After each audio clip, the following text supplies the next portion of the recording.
Yo, what's going on, everybody? Welcome back to another T&C Sports Podcast.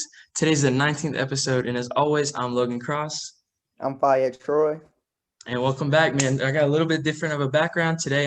It's my first podcast back on campus. I'm in the arts and something building, I forget, but it's a nice building. I'm on the third floor. I'm not in my room, which I usually am in when I'm on campus. So this is interesting. I like the background though. That's the basketball arena, and that's a hotel over there. But it's a nice, pretty background. Too bad it's a little foggy out, but hey, man, how you been back at school, bro? I've been chilling, man. I'm not at school yet. We're still online, but it's going good though. Yeah, man, this whole COVID thing keeping us online. All of our classes are online right now, but luckily we're on campus. I know, is your school doing, like, are kids allowed on campus now? No, none. Damn. If you didn't know, Fayed goes to Hampton and I go to Old Dominion, which they're like 15, 30 minutes apart. So it's kind of interesting to see how, my college we're both D1, right? Hampton's D1. Yeah. Both big, like, mid-tier D1 schools, and, mine's operating, it's open, the campus is open, but they're holding them online, and Fayed's is just straight online, which is smart, honestly. There's definitely been a rise in COVID in the last couple of months, so, hey, can't blame them for that. But anyways, enough about that. We got a lot of stuff that went on in the NFL this weekend. It was a big weekend. Let's talk about the first game. The first game I was real disappointed with. As you know, I was rooting for Aaron Rodgers really, really hard. But Green Bay was defeated by the Tampa Bay Bucks 31-26. And at first looked like a blowout, but Aaron Rodgers came back. Aaron Rodgers and the Packers came back. And the Bucks just ended up winning. There's a lot of questionable things that went on. But, just from your perspective, how'd that game end up in the Bucks' favor? I think it ended up in the Bucks' favor for moving the ball, running the ball, throwing the ball. The one player on the Packers defense, for any Packers fans out there, is Kevin King. Kevin King got burnt on like every play. And I just believe that after a little while, I think you would have switched them with like Adrian Amos and like a different side. But with Tampa Bay, they just, they were coming out firing. They were coming out like hot. And I think the Packers underestimated the Bucks. Yeah, the Packers were in a groove. They definitely did not, hold the Bucks to how good they really are. And speaking of Kevin King, that last play before the half from Scotty Miller was just awful. King, there's 8 seconds left. You just get burned on the last play of the half. That's the worst thing you could do. Worst thing, what you're supposed to do is give them some space, maybe get the underneath route. Who cares? They get a field goal. It's a long field goal. Maybe they miss. If not, clock runs out, game goes to half. You're only down 4 or 7. You give up that long touchdown, and you're down 11. Just like that, they have all the momentum going in half. And then right out the half, Aaron Jones fumbles. That made the lead 18 points, which at that point, you're thinking, oh, wow, this is just another one of those Packers games, which, it ended up being that they, in the NFC Championship, where they just get blown out. As last year, they got blown out by the 49ers. A couple years ago, they got blown out by the Falcons. This just seems to be a repetitive thing for the Packers. They make it super far, have a great season, and then just kind of dump it off at the end. But there was a call in the fourth quarter. This is not the call you're thinking about, but it was 4th and goal. Packers down 8 from the 8-yard line, but they'd elect to kick a field goal. Do you think that was the right choice, or what are your thoughts on that?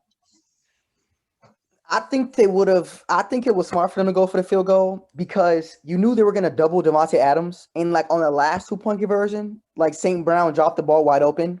I don't think I would want that happening again, or something else happened like a pick, and when you're running back for 2 and you lose 2 points. So I believe that was smart for them to go for 1 because of what happened. What was it? Not to go for the field goal to make it a 5-point game. Yeah. Okay. Yeah, I could see all perspectives. If you go for it and you do not get it, they're at the 8-yard line, and that you got to stop them, and they're backed up on their own territory. But if you get it, there's always that debate: can you get the 2-point conversion? As you said, St. Brown dropped the one earlier. But if you get it and you get the 2-point, you look like a hero. But if you take the field goal, you stop them, then you need a touchdown and you win the game. So there's a lot of things wrong. I was listening to this podcast with Pat McAfee, Aaron Rodgers. He said it wasn't really his, decision, and he was kind of making it sound like he wanted to go for it. Obviously, I feel like if you're on the field, you want to go for it. But maybe it wasn't the smartest decision. Obviously, they took the points. I probably would have wanted to go for it, but I think it was probably the smart decision. Even though you're putting the ball in Brady's hands, which he's proven multiple times, he could just go get the first down easily, which he ended up doing. But yeah, and then the call that everybody was talking about, third, I think it was 3rd and 8. Packers need to stop. About minute 50 left. I think it was Kevin King got called for the holding on number 18. I'm forgetting his name. I think it was Williams. I'm not 100% sure though. Just do you think that was the right call? And what was your reaction to that?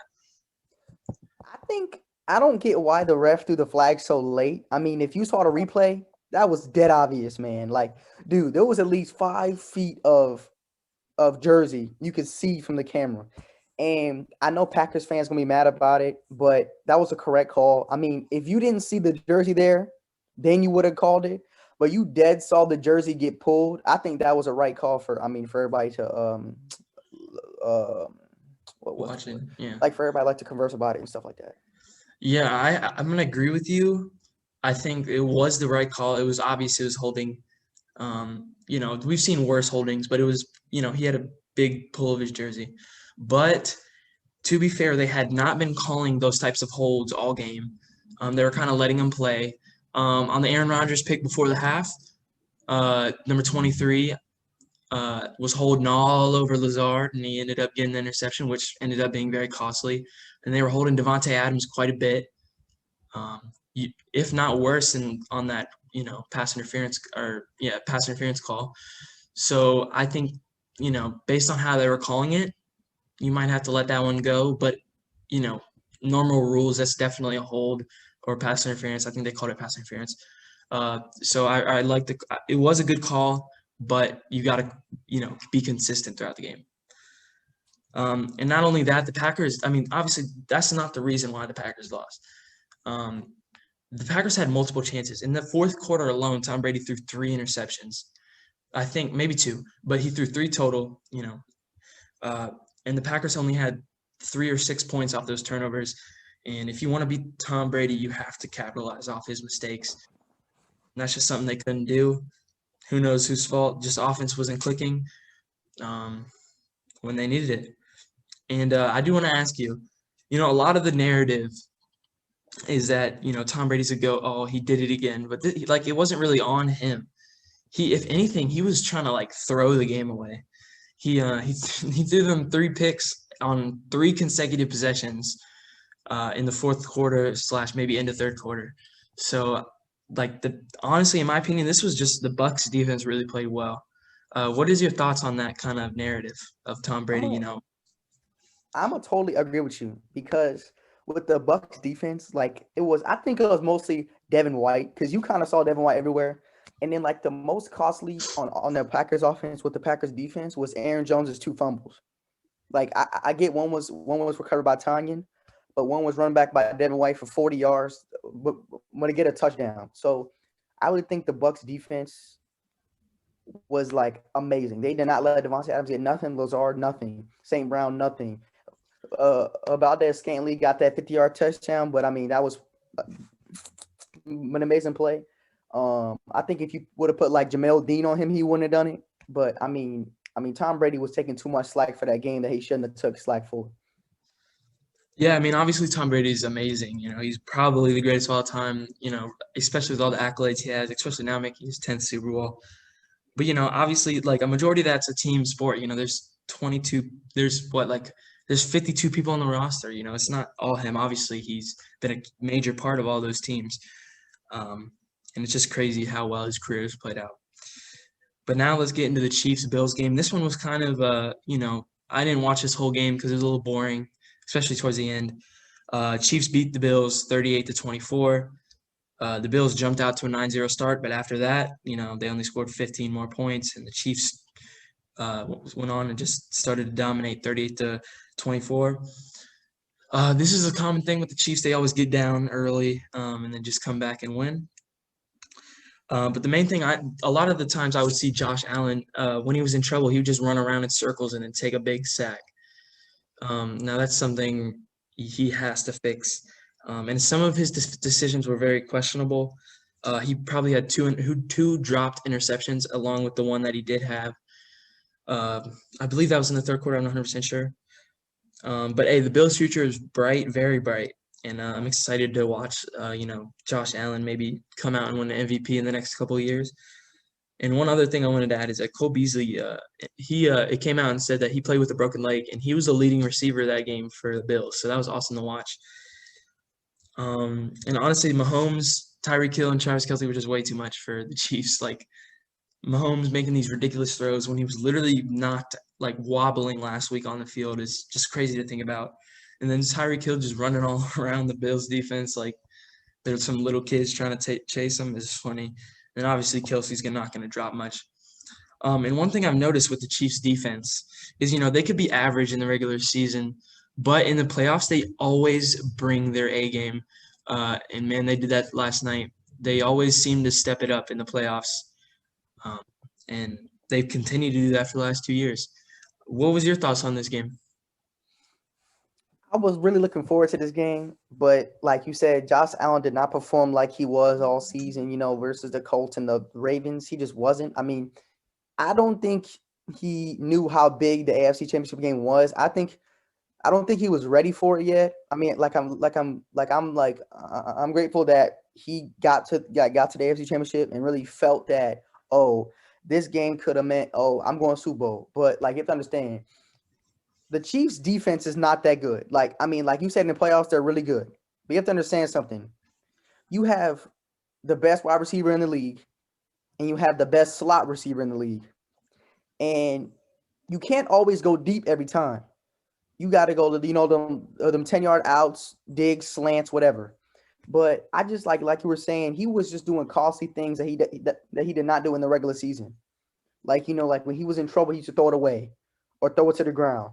But he was trying to be like Russell Wilson or Deshaun Watson and like try to be mobile and take sacks. And he got that unnecessary roughness penalty on I think it was like the last drive of the game, like on that defensive player that he lost like 20 yards. But yeah, I mean the Chiefs did their job.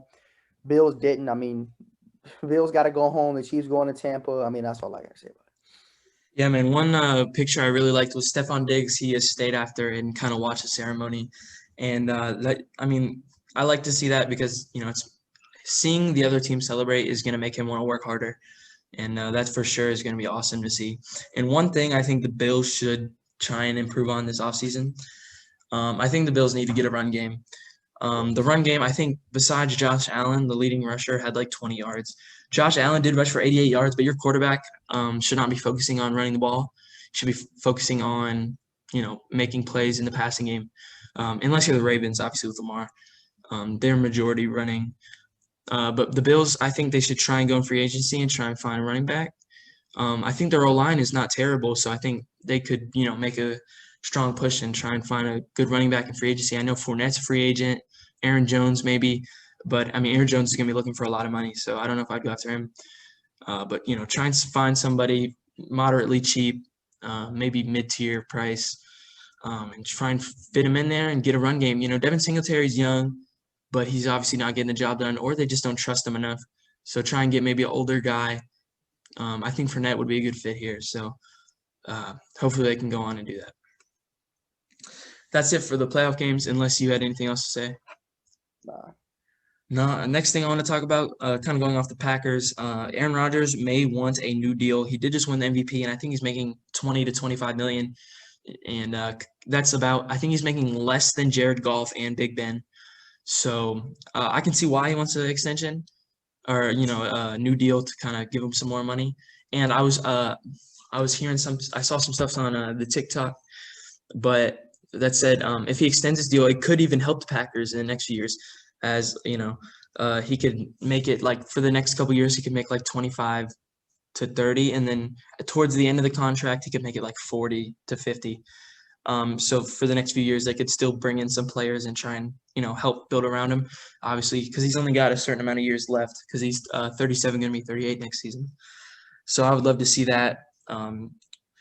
Maybe, I could see the point, maybe just stick with the deal so you could guarantee that you're going to be able to bring in more players. But he obviously deserves the money coming off basically an MVP season, just hasn't been announced yet. Do you think he deserves a new deal? I think he does because he's proved himself. To go to an NFC Championship game almost every year for the franchise. Take a team with young wide receivers and a young offense, like doing good. Number one seed. But like you said, I believe he should take a little bit of money now and get more players, and then like you said, like going on in the future, get more money like as time comes. Yeah, because he's getting paid now. He's got all these, all these off the field ads and products he's promoting. So if he's making enough off the field, he should maybe take a discount. Maybe that's one thing I've always respected about Tom Brady. He's always taken a little bit of a pay cut so he could have a good team around him. So maybe following those footsteps, especially since he's going to be turning 38 next season. Another person that's in talks to be extended or a new deal is Lamar Jackson, and I believe he's still on his rookie deal. So this is well deserved. Did he sign? Did he? He's still on his rookie deal, right? Yes. So obviously he's going to be getting paid.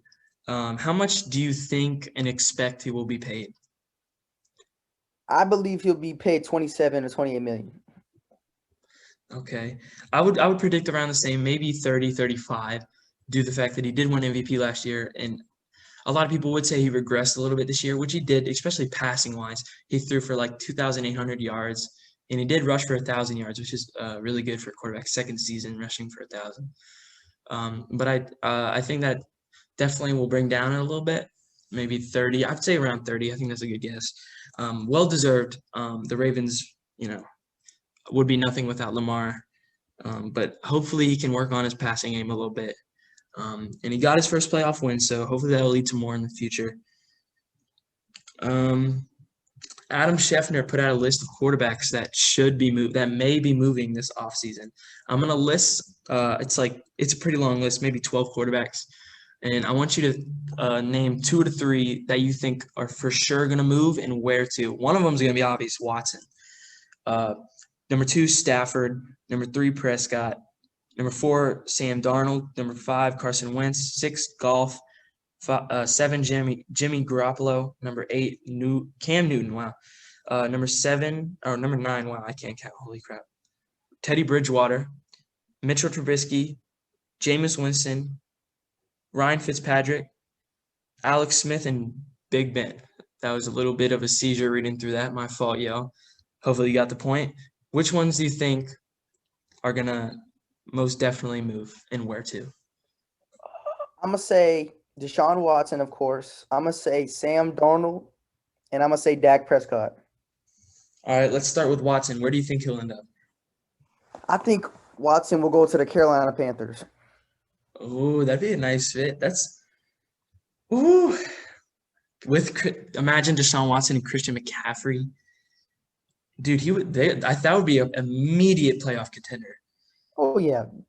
And then Sam Darnold, where do you think he should go? I think Sam Darnold gonna go to Chicago. Okay. And then you said, what was your last one? Dak Prescott. Where do you think he should go? This is gonna be a little bit of a stretch. Okay. I see Dak Prescott's going to Denver. Ooh, shout out Andrew Barton, big Denver fan. Yeah, it's a little bit of a stretch, but yeah, I think he's going to Denver. Man, I don't know Denver's thoughts on Drew Lock. I personally like him. He just needs to fix his decision making. But hey, if they could get Dak Prescott, and they already have an elite defense, and they got some good wide receivers, good young wide receivers, that'd be an awesome fit. For me personally, I'm gonna leave out Watson. I think Watson's pretty secure on where he may go. I like the Panthers take though. I'm gonna go Stafford. Where else? I'm gonna go Jameis Winston, and I'm gonna go Sam Darnold. So let me start with Stafford. I think his trade's getting close to coming through. I'm going to say Washington. I really want him in Washington. Maybe we could trade our first round pick. I know we're in the mix. We have like the third best odds to land Stafford. So hopefully we can. First round pick, maybe another player, maybe. I think we get Stafford and we'll immediately, we'll be in the playoffs, no doubt. Let's see, Sam Darnold. I would love to see him in Pittsburgh. There's been some rumors about going to Pittsburgh. It all decides on what Big Ben's going to do. If he's going to retire, if he's going to, restructure his contract and play another year. Regardless, if Sam Darnold goes there, I think he'll mesh with the wide receivers, play well. And if Big Ben stays, he'll take a year off, learn from Big Ben, come in. I think he'll be a lot better than he was on the Jets. And then Winston, Jameis Winston, I believe he's going to stay on New Orleans because, he threw for one touchdown in that playoff game, but I do think he has a lot to prove. And I think in the Sean Payton offense, he is going to be comfortable and he's going to really prove everybody wrong. He's going to bounce back. I'm not saying, he'll be elite, but I think he'll have a solid season. And I'm excited for him to get another chance. And then for the Super Bowl, we're gonna predict the games next week, but I do wanted to mention this. I think they're gonna have 22,000 fans at the Super Bowl, and then 7,500 of them are going to be healthcare workers. So I just thought that was really cool. Just wanted to mention that. Shout out for the NFL for doing that. That's awesome.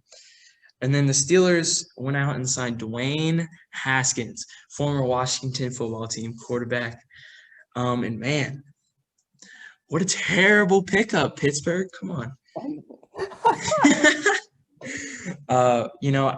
I loved Haskins for a while, and this season, just made me see a lot wrong with him.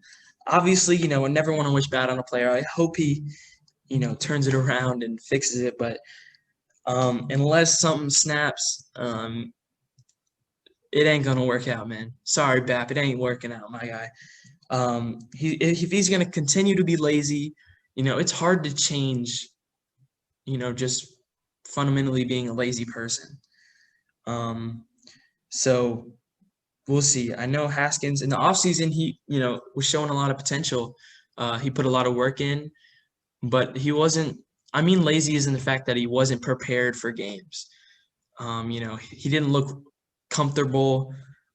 So maybe Big Ben will help him out on that. Alex Smith has been one of the, best teachers. He taught Mahomes most of the stuff he knows. Obviously, Mahomes is a different breed, but he learned behind Alex Smith. So I don't know. We'll see Big Ben. Who knows what's going to happen with Smith? What do you think about that signing, though? I'm gonna agree with you. I don't think that was a good signing because what he doesn't realize, Mike Tomlin doesn't play games. So Mike Tomlin's a person that if you mess around, you gonna get cut like this. Like with AB acted a fool, trade. Le'Veon Bell, cut him. I just don't believe Dwayne Haskins has the ability to play in Pittsburgh because of how Big Ben is as a player and how Tomlin is as a coach. He needs to go to somewhere where the coach is, easy. He's kind of like a little not hard on players. But yeah, that wasn't a good pick for Pittsburgh at all. Hey man, I'm all for Haskins proving me wrong, so just keep that in mind. But as of right now, I'm just gonna stand and say that I don't think that was a good signing for Pittsburgh. Yeah. And then the last NFL topic is Seattle signed a new offensive coordinator, Fayed. It was the ex-Rams offensive coordinator, Shane Waldron. What was your thoughts on that pickup as a Seattle fan? I love that pickup because, DK was on that podcast with Justin Jefferson and Brandon Marshall yesterday. And he was talking about, how since Pete Carroll got there, we've been a play action, run, deep ball. And teams have really – that's why we were so bad at the end of the season because teams figured out what we did. Teams figured out what we do, and we need a new change. But I love the Rams offense because the Rams don't ever go deep. Like they go deep sometimes, but they don't go deep all the time. They're a more running game and a more, I'm gonna throw it off to the flat. Or I'm gonna throw like a 10-yard out, and I kind of like that better scheme than what ours was. Yeah, man, I'm gonna agree. That was a great pickup. The Rams have always had a pretty good offense, even though they have a mediocre quarterback with Golf as of right now. Obviously, the Chiefs' offensive coordinator was number one, but I think this is an awesome pickup still. The Seattle seemed to always try and force the ball down the field when they didn't need to. But now I think the Rams offensive coordinator, you're gonna see more of those 10 to 15 play drives that are gonna waste time, and that's exactly what Seattle is looking for. And he fits perfectly. So that was an awesome pickup, man. Yeah. All right, that's gonna do it for the NFL. Unless you wanted to say any other NFL topics on your mind. No. All right, and we got a little bit of NBA, and that's gonna do it. Next week these next 2 weeks are probably gonna be a little bit shorter episodes. Because there's only one game next week. There's only 2 NFL games this week. NBA, it's a long season, so there's not too much going on. But we do got a little bit to talk about. Just also next week, we're going to be doing way too far ahead NFL predictions. Actually, not next week. After the Super Bowl, we're going to be doing way too far ahead season predictions. So we're going to predict everybody's team's records for the 2021 to 2022 NFL season. And we're going to see how that holds up. And we're also going to redo it before the season starts, obviously, after free agency. But we're going to, see how that plays out. But let's get into the NBA. First thing, Pelicans are talking about trading Lonzo and JJ Redick. These are 2, good players. JJ Redick's been one of the best shooters in the leagues for a while. And Lonzo has been, steadily improving. He was the number 2 overall pick a couple years back. But obviously, the Pelicans haven't seen him, making that jump yet. I've always liked Lonzo. I hope he's, taken steps. He's made small steps, but, in the NBA, they want you to be, after like 3 to 4 years, they want you to, be in your groove. And obviously, he's not fully in that yet. I think he's a little bit too passive. He needs to get a little more aggressive. But, hey, what teams do you think would be a fit for one of these 2 guys? I believe the Clippers are interested in Lonzo, but I haven't heard anything for JJ. I think, yeah. What are you thinking? I think the Clippers will be great for Lonzo because he's a pass guy. He shoots the mid ranges and them threes. I just on my input on Lonzo. I don't believe their coach is using him right. I just don't. I believe he's a more point guard, shooting guard, going to the basket. But their coach is kind of ruining his career in New Orleans and saying, "Oh, look for the pass first, don't shoot." But I believe the Clippers. I think the Raptors could be a fit for him. Of course I see the Hornets with his brother. Of course I see the Hornets, but I also see Golden State as well, too. Yeah, speaking of Golden State, they were in trade talks, so that could have been for Lonzo. They were talking about, sending over Kelly Oubre, but there was no other player attached to that, alert. But it could have been Lonzo, and I think Lonzo could fit in that pretty well, get Steph the ball, and he's a solid defender. But for Lonzo, I think I agree. I think Clippers would be a great fit. Clippers kind of need that. They don't have a facilitating guard. Patrick Beverley's, kind of only a defensive guy, could shoot a little bit. They don't really have any other playmaking guards. Reggie Jackson's, solid, but I think Lonzo's a better playmaker, and he would fit perfectly with them. As far as JJ Redick, I think the Bucks would be a good spot for him. The Bucks, especially, you want to surround Giannis with some shooters. So putting JJ on that team would obviously, spread the floor a little bit more. So I think that'd be a good fit for him. What are you thinking for JJ? JJ Redick, I think he could go back to Orlando where he started, with Cole Anthony, not Markel Fultz anymore, but Vucevic. I forget their name. I blank. But yeah, Orlando. I believe the Bucks is a good fit too for Giannis. But spread the floor. He could go back to Philly, honestly, for some shooters. Because Danny Green ain't doing it for you. So you need somebody else. And one more surprise would be Boston. Oh, that'd be a good fit. The Boston, I'm not sure if they have too many just spot-up shooters, so I think it would fit in well. And Boston's always had a good offense. In Orlando, I like the Orlando take. They got a lot of young guys, and Vucevic is a great player who they kind of play around. I would love to see that for sure. All right, and then Karis LeVert had successful surgery on his kidney. Glad that all went well. He's expected to make a full recovery, so he will be back.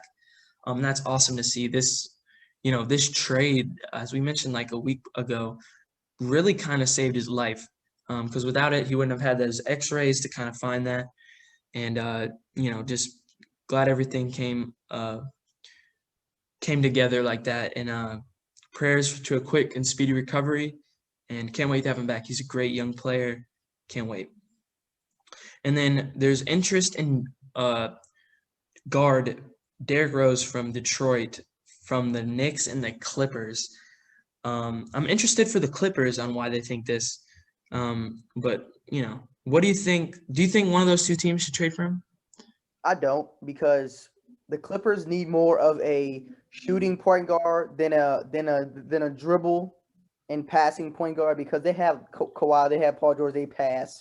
They need a shooting kind of guard. And then the Knicks, they already have a consistent team. I don't think they need to mess it up. They have R.J. Barrett, Julius Randle, Austin Rivers. I don't think none of them teams need him. I think he needs to stay in Detroit. Yeah, man. I mean, I could kind of see the Clippers. I mean, Derrick Rose is a decent playmaker, but I think if they're going to trade for somebody, it should be for Lonzo, because Lonzo can lock up and he's a good playmaker. Knicks, I mean, he was already on the Knicks. Obviously, that didn't work out. I mean, he was doing solid. I mean, if the Knicks want to try and make the playoffs, I could see them making the move, but I think it's best for the Knicks to kind of miss the playoffs. I think they're the 8 seed right now, so I think they should just kind of drop off. And speaking of Austin Rivers, that man had 25 points in 11 minutes.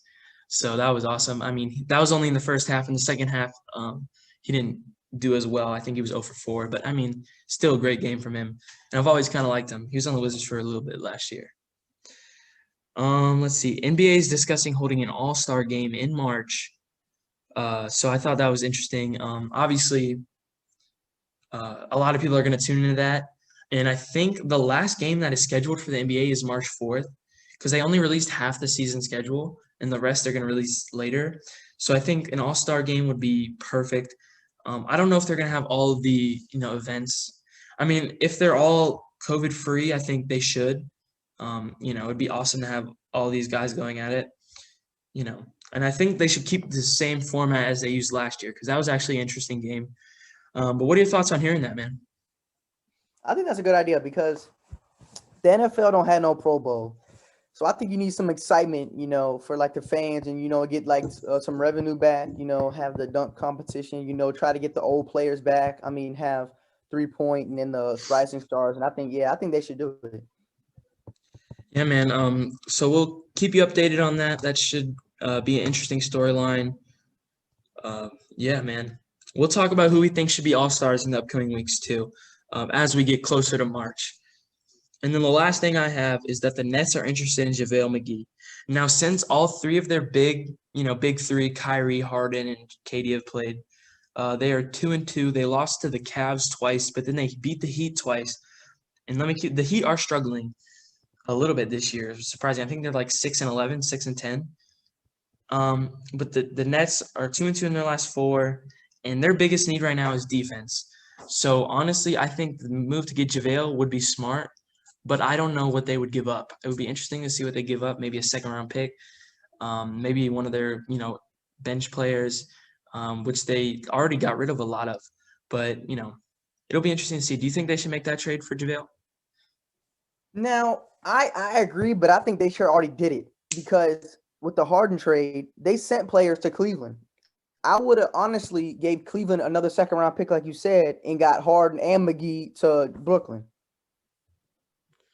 Yeah, I mean, they obviously could have. I'm not sure why they didn't. I think they should have kept Jarrett Allen over DeAndre Jordan 100%.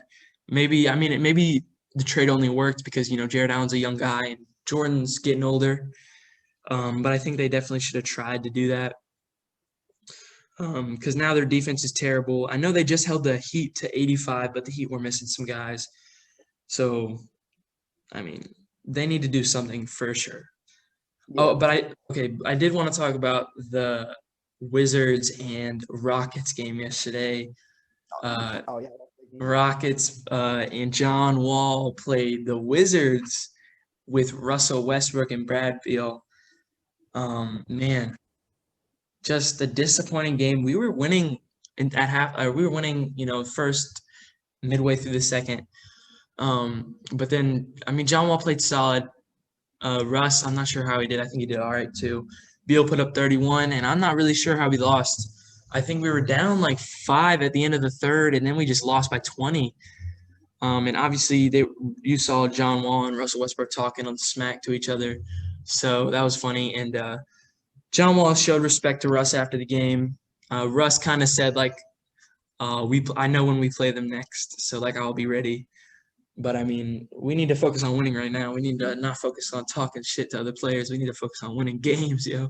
So I was not too fond of that, but I will keep in mind we do have like 8 players on the roster right now. I think Rui's out, Davies Bertans is out because COVID, because of COVID, and so hopefully we can get them back soon. I'm not too sure on when they'll be back, but hoping soon. What was your thought on that game yesterday? I think that game, because I remember pregame interview, John Wall was like, I want to beat this team, man. I want to beat them. But it's like, bruh, don't even cap. Like, you got most of your fame and your money from the Wizards. Like, don't forget that. And like, I know, like, like he dabbed up Bradley Beal. Like, that was like a good sight to see. They did a little handshake from 2 years ago. I like that handshake. But I mean, John Wall, I think he was smart because, like, no offense to Wizards like you, but Russell Westbrook, he gets people can get to his head really easily. And Yeah, it's man. like he just let John Wall get into his head, and he just was not focused at all. Yeah, I'm trying to find this picture that I saw of John Wall, and like while John Wall and Bradley Beal were, kind of going back and forth. Okay, I found it. So it says Bradley Beal, when John Wall and Westbrook were talking trash, stood next to John Wall staring down Westbrook. So let me show you the picture on my phone. You see it? Yeah. He's like staring down Russ while like kind of looking like he's defending John Wall. And then the caption says, "That's the 'you're my teammate, but he's my brother' look." And then obviously this clip kind of went viral. Bradley Beal shaking his head, all upset, which seems to be every game because I feel so bad for Brad. Shout out Bradley Beal. I was at his camp, MVP of the day, if you wanted to know that. I was getting buckets that day. So let's just say that. That's all I'm going to leave it at. Met the man. That's I basically know that dude. He's my friend now, basically. No, I'm playing. But he's a great guy. Glad I met him. I just wanted to say that, get that in. But that game kind of made me – I still wish we didn't trade John Wall. I knew he was, he was going to be able to bounce back. Maybe not as well, but he was going to be able to bounce back solid. And I don't know what the Wizards were looking at, saying maybe, this dude can't play. Did you not see Ball is Life posting videos of him literally scrimmaging against the Nets, cooking their shit? Like, what? Yeah. That made me frustrated. And just the way Russ plays, I'm not really fond of. I like Russ now. I love that he's always got that chip on his shoulder, but I think just now, I think John Wall would have been way better of a fit. And it's just kind of sucks to see. And I feel so bad for Brad. Just hoping we can turn things around and kind of help him out. Because I really don't want to trade him, but I can totally understand if he wants out. So we'll see how that all plays out. I'm just going to hope the Wizards turn shit around. Maybe sign someone decent in free agency. I don't expect us to get some top-tier guy, but someone to help Brad out because he's under contract for another 2 to 3 years. So just hoping we can help my guy out. Anything else you want to say? Nah, man, you covered it all, man. Yes, sir, man. That was a good episode. I will, just for saying, the picks are basically over. There's one game left. I was 0-2 this week for the Super Bowl. So were you. Davin went 2-0. Bap went 1-1 this weekend. I finished, considering there's one game left. Right now, I'm 147, 74-1. That's first place. Second place coming in is Davin. He went 135, 86-1.